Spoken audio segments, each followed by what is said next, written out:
एक बार भगवान शंकर और पार्वती जी नारद जी के साथ पृथ्वी पर घूमने आए और एक गांव में पहुंचे। इस दिन चैत्र शुक्ल की तीज थी। जैसे ही गांव वालों को भगवान के आने की सूचना मिली तो धनवान स्त्रियां श्रृंगार में तथा अवभगत में ही बहुत तरह तरह के भोजन बनाने में व्यस्त हो गई। कुछ गरीब परिवार की महिलाएं जैसी थी वैसे ही थाली में हल्दी, चावल और जल आदि लेकर आ गईं और शिव पार्वती की भक्ति भाव से पूजा करने लगी। माता पार्वती उनकी पूजा से प्रसन्न हुई और उन सब के ऊपर सुहाग रूपी हरिद्रा यानी कि हल्दी छिड़क दी। इस प्रकार माँ पार्वती का आशीर्वाद व मंगल कामनाएं पाकर वो अपने घर चली गए। कुछ देर बाद अमीर औरतें भी 16 श्रृंगार करके 56 भोग सोने के थाल में सजाकर आ गईं। तब भगवान शंकर ने पार्वती जी से कहा कि सारा आशीर्वाद तो तुमने पहले ही उन स्त्रियों को दे दिया, अब इनका क्या दोगी? इनको देने के लिए कुछ है तुम्हारे पास? तो पार्वती जी ने कहा कि आप अपनी बात बताइए। उनकी बात छोड़ दे। उन्हें ऊपरी पदार्थ से निर्मित रस दिया है, इसीलिए उनका सुहाग धोती से रहेगा, परंतु इन लोगों को मैं अपनी उंगलियां चीर कर रक्त सुहाग रस दूंगी, जो मेरे समान ही सौभाग्यशाली बन जाएंगी। जब कुलीन स्त्रियां शिव पार्वती की पूजा कर चुकी तब माँ पार्वती ने अपनी उंगली चीरकर उन पर रक्त छिड़ककर अखंड सौभाग्यवती का वर दिया। इसके बाद पार्वती जी शिव जी को कहा कि नदी में नहा कर आती हूँ।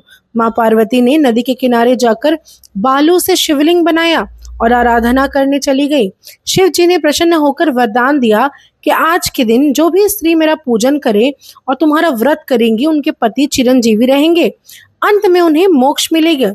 इसके बाद पार्वती जी वहां गई जहां शिव जी ने नारद जी को छोड़कर गई थी। शिव जी ने देर से आने के कारण पूछा तो पार्वती जी ने बहाना बनाया और कहा कि नदी के किनारे मेरे भाई भाभी मिल गए थे, उन्होंने दूध भात खाने का आग्रह किया, इसीलिए देरी हो गई। शिव जी बोले हम भी दूध भात खाएंगे और जंगल की तरफ चल दिए। पार्वती जी ने सोचा पोल खुल जाएगी, वह प्रार्थना करती हुई पीछे चली गई। जंगल में पहुंचने पर देखा सुंदर माया और महल बना हुआ था, उसमें पार्वती जी के भाई और भाभी विद्यमान थे। भाई भाभी ने उनका स्वागत किया, सत्कार किया और आवभागत की ओर वहां रुकने का भी आग्रह किया। तीनों ने आतिथ्य स्वीकार कर लिया। 3 दिन वहां रुके और फिर वहां से रवाना हो गए। 3 दिनों तक चलने के बाद चलते चलते काफी दूर पहुंच गए। शाम होने पर शिवजी और पार्वती जी से बोले कि मैं अपनी माला तो तुम्हारे मायके ही भूल आया हूँ। पार्वती जी ने कहा कि मैं लेकर आती हूँ और माला लेने चले गए। शिव जी बोले इस वक्त तुम्हारा जाना ठीक नहीं होगा, तो फिर अंधेरे में जंगली जानवर घूम रहे होंगे, अंधकार पूर्ण वातावरण डरावना लग रहा होगा। यह देखकर नारद जी भी आश्चर्य पड़ गए। तभी बिजली कड़की और माला उन्हें एक पेड़ पर टंगी दिखाई दी। माला लेकर नारद जी तुरंत वहां से दौड़ते हुए शिव जी के पास पहुंचे और शिव जी को वहां का वर्णन कर सुनाया।